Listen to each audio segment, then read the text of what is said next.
มื้อนี้สิมาบอกเคล็ดลับที่บ่มีผู้ใดสิบอกเจ้าแม้แต่คนอยู่ในเฮือนเจ้ายังบ่บอกมื้อนี้ข่อยมีโอกาสก็สิมาเปิดเผยความจริงที่หลายคนอยากฮู้หรือบ่อยากฮู้ก็อดพังไปก่อนเพราะว่าคลิปนี้ข่อยมาดีคลิปนี้มีแต่สาระบ่มีน้องสะมาปนคลิปนี้สิมาบอกวิธีการใส่ปุ๋ยว่าข่อยใส่แนวใดนั้นติดตามชมกันได้เลยอย่างแรกเฮาต้องมาตักเอาปุ๋ยซะก่อนปุ๋ยนี่เฮาก็ต้องรู้จักสูตรของมันบ่แม่นสิเอาไปโลดบ่แม่นสิเอาซุ่ม4ซุ่ม5ซุ่ม6ซุ่ม7ซุ่ม8ช่วงเร่งใบเร่งดอกและก็เร่งมาเฮาจะใส่กันแตกต่างออกไปเบิ่งความเหมาะสมของแต่ละไร่ยะแต่ถ้าไผบ่มีก็ใส่สูตร15ไปเลยก็ได้ใส่ประมาณ2กิโลต่อไร่ให้มาตามไซส์น้ำยศมือเว้นมือหลังจากที่ได้ปุ๋ยมาแล้วจะมาเทใส่น้ำแช่ไว้ประมาณ1คืนถ้าผู้ใดที่ดูดขึ้นจากน้องมันก็จะง่ายกว่านี้เฮ็ดแบบนี้ค่อยแก้ไขสถานการณ์ไปก่อนเพราะว่ามันผิดพลาดทางวิศวกรรมผิดพลาดการคำนวณทางธรณีวิทยาเลยได้แก้ไขไปก่อนไว้แล้วก็ทิ่มไว้มื้ออื่นจังมาใส่บัดเช้าวันอารุ่นต่อมาค่อยก็สิได้เริ่มเฮ็ดภารกิจค่อยก็เผาแล่นมาแต่เช้าแต่ดึกออกกำลังกายไปนำเพราะว่าสวนข่อยห่างจากเฮือนประมาณ 1.5 ไมล์ทะเลหลังจากที่ข่อยแล่นมาข่อยก็สิได้ปีนขึ้นแท่งความสูงประมาณ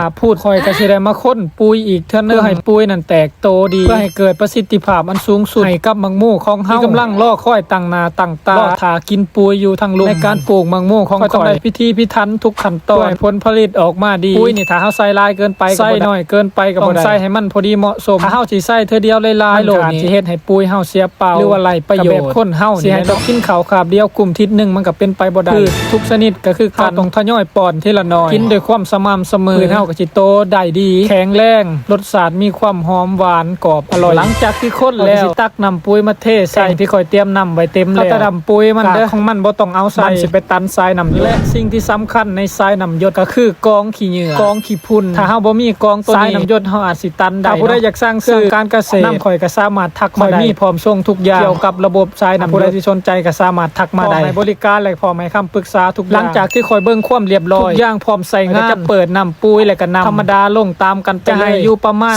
15-20 นาทีตัวล็อกนึงประมาณ2-3หลังจากนั้นก็สิย่างเลาะเบิ่งความเรียบร้อยทุกอย่างว่าเป็นไปตามแผนที่เฮาวางไว้บ่หรือว่ามีบ่อนใดหัวบ่อนใดต้องได้ย่างเบิ่งความเรียบร้อยบ่ให้น้ำปุ๋ยหัวเสียโดยที่ไร้ประโยชน์ไปซื่อๆแล้วก็เลาะเบิ่งความเรียบร้อยของทรายน้ำหยดแต่ละทรายมันหยดดีบ่มันตึงได้มาตรฐานสากลบ่เลาะเบิ่งให้เรียบร้อยนะทุกคนก็สิให้น้ำประมาณ